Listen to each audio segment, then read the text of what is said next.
Oi, pessoal, tudo bem com vocês? Olha, conforme eu disse para vocês, né, que eu estaria aqui falando com vocês sobre alguns homens da Bíblia, né?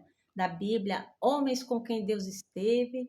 E, e ontem eu falei um pouco do Abraão e hoje eu quero falar um pouco com vocês sobre o José, né? O José do Egito, muito conhecido, né?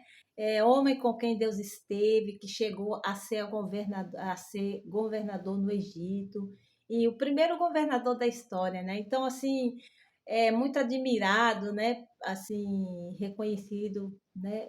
A gente reconhece que Deus, né? De fato esteve com ele. E, e assim, pessoal, falando para vocês assim, né?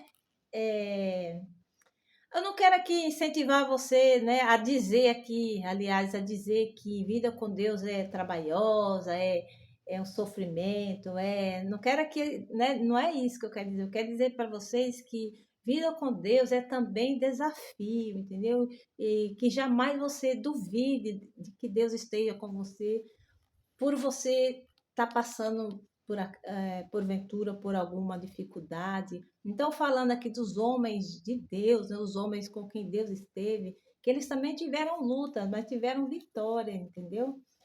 Então, essa história encontra-se aqui no livro de Gênesis, né? Do Gênesis, a partir do capítulo 37 até o final do até o final do livro de Gênesis, que é até o capítulo 50, vai relatar aí, né, falando do José. E eu não vou ler, pessoal, eu vou tentar aqui, né, dizer com as minhas palavras, né, resumir bem, porque é longa a história, então, mas eu vou dizer aqui, né, um pouco sobre ele.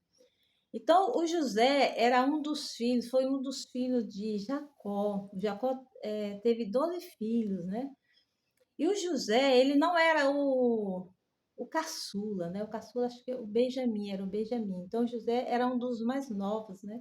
E ele era filho da Raquel, da amada de Jacó. Vai dizer aqui que o Jacó amava muito a Raquel. E esse era o filho, né? Aí até diz assim que ele era o queridinho do Jacó, né? Era muito amado de seu pai. Até vai dizer que o Jacó ele fez uma túnica muito especial, né? Para o José. E o José, acho que até por causa disso ele era odiado. Os irmãos dele não gostavam dele, porque dizia que ele era o queridinho. E o José também tinha, assim, que ele sonhava, né? Também diz aqui que ele era o sonhador. Os irmãos dele diziam assim, lá vem o sonhador, porque ele tinha sonhos. E, enfim, mas ele era... Os irmãos dele não gostavam dele. E até que uma vez, os irmãos dele tiveram um plano maligno, uma ideia maligna, né? Disseram que iam matar ele. E teve um deles que falou: não vamos matar ele, vamos vender ele. E fizeram assim: venderam o menino. Olha que luta! Venderam o menino para uma família que estava passando, né? E ele foi levado para o Egito. Olha isso. Olhar para isso, pessoal, assim, de primeira, né? Alguém pode pensar, mas cadê Deus, né? Cadê Deus? Como é que deixa um menino tão especial, um menino de Deus? Como é que Deus permite que isso aconteça? Enfim, mas eu imagino aqui que Deus sempre com os olhos em cima dessa situação, olhando. Deus vê tudo. É como Deus fala assim: não se preocupe, José, eu estou te vendo, né? Eu vou te dar vitória, eu vou te dar o fim que você merece, né?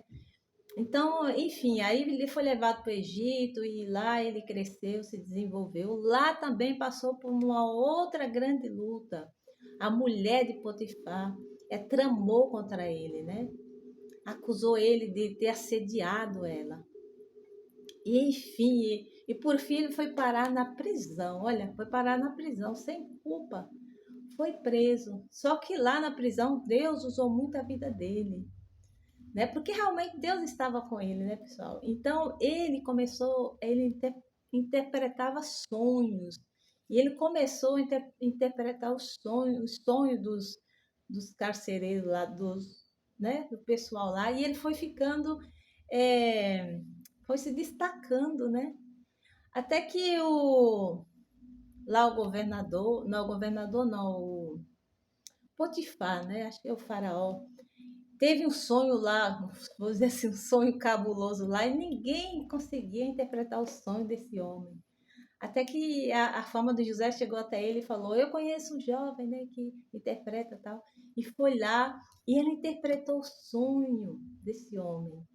E isso deixou ele assim, né? Vamos dizer, com fama. E foi tão assim interessante que por causa disso, por conta disso, porque o sonho era assim, né? Ele foi interpretado assim, que haveria um período de seca. Então, o faraó colocou ele, né, para administrar, para guardar, né, para estocar alimento, porque ia vir um tempo muito difícil. Então, ele foi colocado para administrar né, ali para estocar alimento, para no tempo da seca, né, ter alimento. E então foi isso. Aí ele chegou a ser governador e a história é muito linda, pessoal. E por fim ele pôde ajudar os seus irmãos, aqueles que tramaram mal contra ele. E ele não teve, e ele com todo o amor, ele recebeu esses irmãos, ele não foi vingativo. Então, é uma história muito linda, né? Com fim aí, com uma vitória muito grande. E até hoje nós aprendemos com isso, né? Nós dizemos, né? Olha o que Deus fez ao José, né? Olha a vitória que Deus fez. Então, até hoje se reconhece que de fato Deus esteve com ele. Então, hoje a gente pode dizer assim, poxa vida, olhar para ele, né, para essa história e dizer assim, e ver Deus, né, e ver que Deus, ele age, né, Deus, ele dá vitória. Mas olha, ninguém esteve ali na pele de José. Foi luta, hein? Foi luta. Entendeu, pessoal? Então é isso. Mas olha, não põe na tua cabeça, ai, viver com Deus é ter luta. Não, não é assim.